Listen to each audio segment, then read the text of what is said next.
అగ్రరాజ్యంలో కీలక పరిణామం చోటు చేసుకుంది.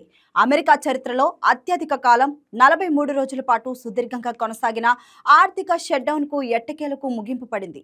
అమెరికాలో షట్డౌన్ను ఎత్తివేసే ప్రభుత్వ ఫండింగ్ బిల్లుపై అధ్యక్షుడు డొనాల్డ్ ట్రంప్ సంతకం చేశారు. దీంతో షట్డౌన్కు అధికారికంగా ముగింపు లభించింది.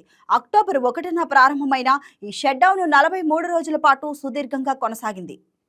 అక్టోబర్ 1 నుంచి అమెరికాలో ఆర్థిక వృద్ధి, ఫెడరల్ సర్వీసులు ప్రజల జీవనాలపై తీవ్ర ప్రభావం చూపింది. షట్డౌన్ సమయంలో 10 లక్షల మంది కార్మికులకు ఎలాంటి జీతం చెల్లించకపోవడం వల్ల వస్తువులు, సేవలపై వినియోగం బాగా తగ్గిపోయింది. ఫెడరల్ ఉద్యోగులకు ఎలాంటి చెల్లింపులు జరగలేదు. ఈ షట్డౌన్తో లక్షలాది మంది అమెరికన్ల జీవితాలు సంక్షోభంలో చిక్కుకున్నాయి. ప్రభుత్వ షట్డౌన్ ప్రభావం ముఖ్యంగా విమానయాన రంగంపై తీవ్రంగా పడింది. షట్డౌన్ సమయంలో ఎలాంటి జీతం లేకుండా పనిచేస్తున్న ఎయిర్ ట్రాఫిక్ కంట్రోలర్లు, టీఎస్ఏ సిబ్బంది అనారోగ్య కారణాలతో విధులకు గైహాజరు కావడంతో దేశవ్యాప్తంగా పలు విమానాశ్రయాల్లో విమానాల రాకపోకలు ఆలస్యమయ్యాయి. ఈ షట్డౌన్ కారణంగా భారీగా నష్టం వాటిల్లింది.